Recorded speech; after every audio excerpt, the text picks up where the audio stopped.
Salut Adrien. Euh, Moi, ça m'a amené vraiment au fait qu'il n'y ait rien, mais rien de chez rien, quoi. Même je, c'est beaucoup trop. Oui, ce sont des Ben, pointeurs. mais donc je, ça crée une tension en fait. Alors ça dépend, oui, c'est-à-dire que il y a des... Ok, j'écoute ton expérience. Ouais. Bah, ça crée une tension, donc je l'ai laissé. Et puis ça s'est vraiment approfondi, et puis Et puis il n'y a plus rien. Ouais.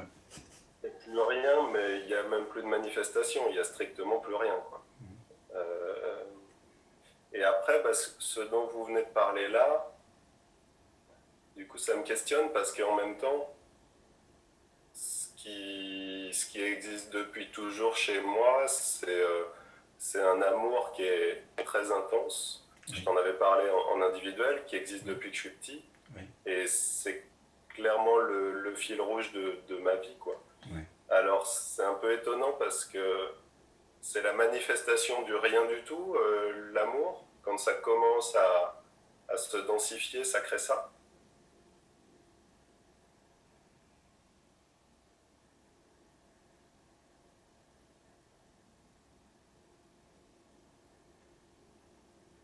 L'amour, c'est quand je ne sais pas ce que c'est que l'amour. C'est ça qui me vient. C'est comme si le rien prenait une teinte, en fait.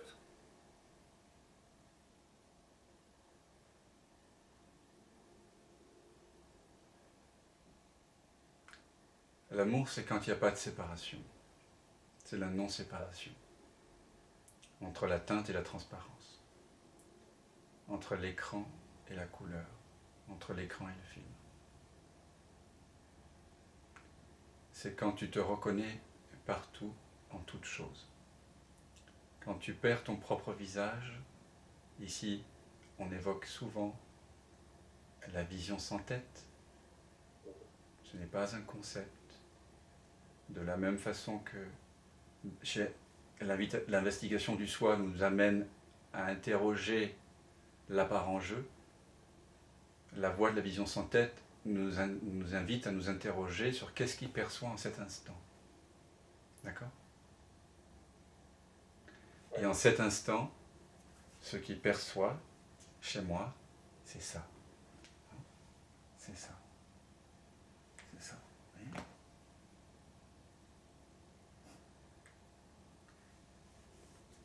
Et il n'y a pas de séparation entre ça et entre ça, je vais faire de la jonglerie, entre ça qui perçoit et ça qui est perçu.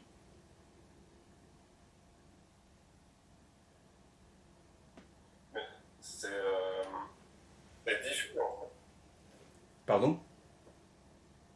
Quand tu fais comme ça donne une sensation de localisation, Non, mais ça pointe.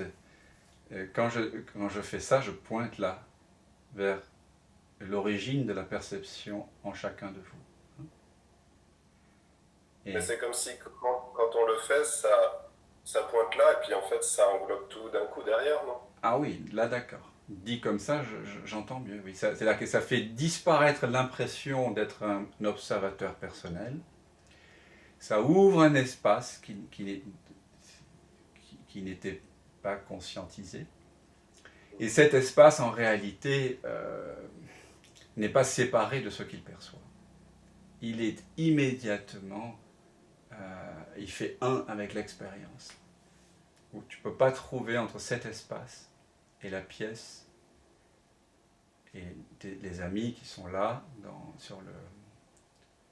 euh, dans la galerie de distance. C'est ça que j'appelle amour, c'est cette non-distance. Donc, bien sûr, c'est indicible, l'amour. C'est comme la présence. Ce sont des mots qu'on utilise, ce sont des pointeurs. On peut appeler cela je, mais on peut l'appeler il, lui.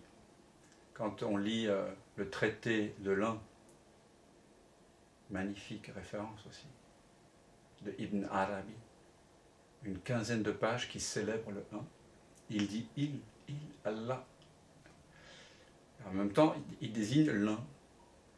Mais dans l'Advaita, souvent on parle de je. Mais on pourrait parler de la déesse, elle. On pourrait parler de la présence. On pourrait parler du soi. On pourrait parler de l'espace. On pourrait le désigner comme le non-esprit, comme dans la tradition zen. Et c'est vrai que chaque fois qu'on va mettre un mot dessus, forcément on va le colorer. On peut l'appeler cela, l'inséité chez les bouddhistes, le sans nom, le sans forme, l'incomparable, parce que c'est incomparable, l'éternel maintenant. Oui, tu vois, ça prend plein de mots, et c'est vrai que selon les mots, le mental il va interpréter, et puis à un moment donné, comme tu le dis, on n'a plus besoin d'en parler, on n'a plus besoin de le... Ou si on le nomme, on sait que c'est faux. On sait que tout ce que je dis, je sais que c'est pas vrai, quelque part. Ce sont des pointeurs. Ce sont des doigts qui pointent vers la Lune. Vous connaissez sans doute cet adage, je ne sais pas si c'est Lao Tse qui disait ça, ou un autre de la tradition taoïste, dit, quand le sage pointe la Lune, l'idiot ou l'ignorant regarde le doigt. Donc ce sont des pointeurs qu'on utilise ici, et ce que tu décris, c'est tout à fait juste. On pourrait dire qu'il y a plus de jeu. Si tu penses que ce jeu quand tu l'énonces, est un jeu qui est lié quelque part à l'histoire d'Adrien, là, il y a contraction. Mais si tu dis jeu et que ce jeu aussitôt pointe vers la source dont il a émané, la source sans forme et sans nom, là, on ne parle pas de la même expérience, mais tout mot est expérience, a un début et une fin, et tout se résorbe dans cet incomparable, dans cet indicible.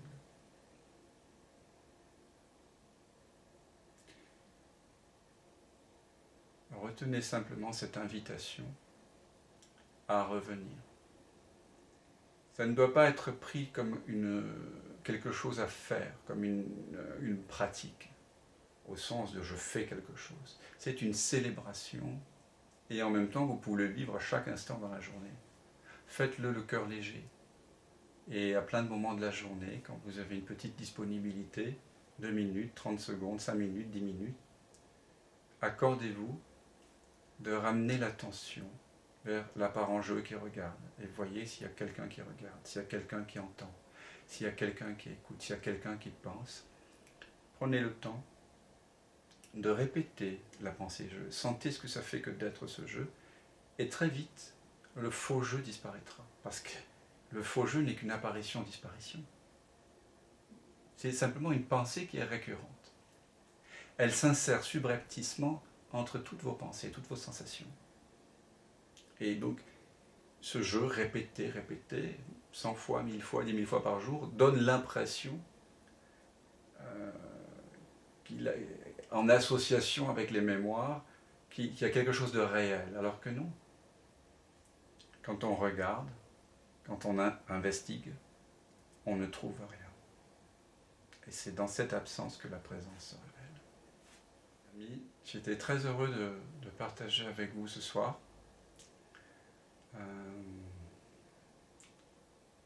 De tout cœur avec vous, tous. Donc, je vous retrouve, pour ceux qui peuvent, qui ont le souhait, qu'on se retrouve dimanche. Vous pouvez venir à la maison aussi. Par contre, je vous demande à ceux qui viennent à la maison de me prévenir par SMS. Vous n'avez pas besoin que vous me préveniez pour assister à Zoom, puisque pour l'instant, on est maximum 50-55. Tant que ça ne dépasse pas les 100, c'est possible avec cet outil-là que j'ai.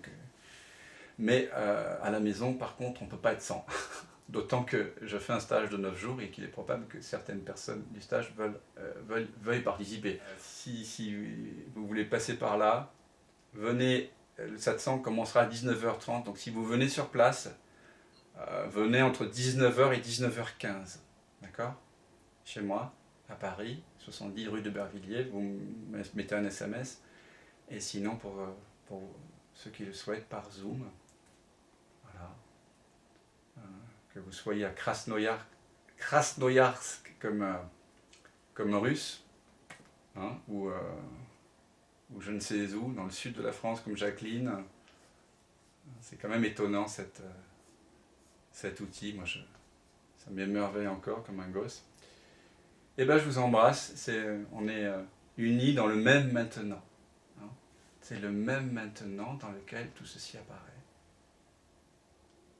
Laissez-vous étonner par ça quand même. Et vivez à partir de cette évidence.